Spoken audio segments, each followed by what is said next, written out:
Lucidia, c'est une start-up réunionnaise qui aide les établissements de santé, donc hôpitaux et cliniques français, à se piloter au quotidien. Donc on les aide dans des tâches administratives, des tâches réglementaires. On les aide aussi dans la prise de décision au quotidien sur leurs projets médicaux, leurs projets d'innovation. Voilà. Alors, une start-up, c'est d'abord une idée. D'où vous est venue cette idée? En fait, ça vient de mon travail. Je suis médecin de santé publique et justement, je suis consultant auprès de ces établissements et je les aide moi en tant qu'humain à le faire. Lucidia, c'est né du besoin de me démultiplier, de me cloner. On a créé un système basé sur l'IA qui me permettait en fait de donner accès à mes clients, à mon expertise sans être présent avec eux. Voilà. Alors, Vivatech, c'est un salon international, Oui. avec énormément de visiteurs étrangers. Et vous me dites que vous vous spécialisez dans le marché français. Alors c'est vrai que notre première verticale, notre première niche, elle est française et européenne.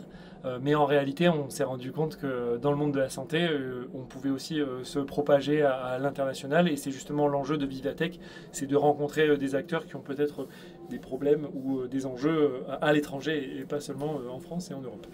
Alors, une start-up, je l'ai dit, c'est une idée, mais c'est aussi une idée révolutionnaire.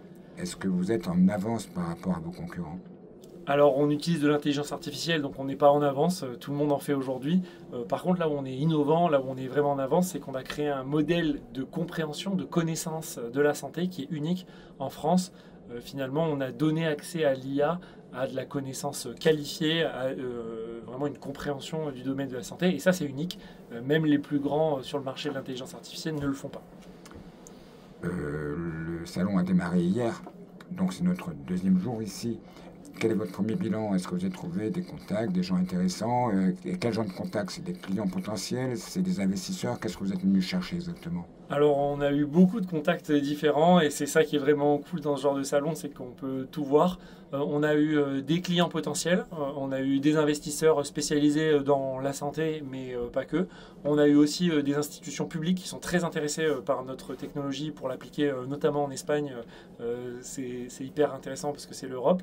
Et puis on a eu d'autres startups, d'autres entreprises qui veulent travailler avec nous sur les mêmes sujets pour qu'on soit complémentaires dans leur offre. Alors c'est quoi l'objectif de Lucidia? C'est devenir une multinationale ou c'est de se faire racheter par un énorme groupe?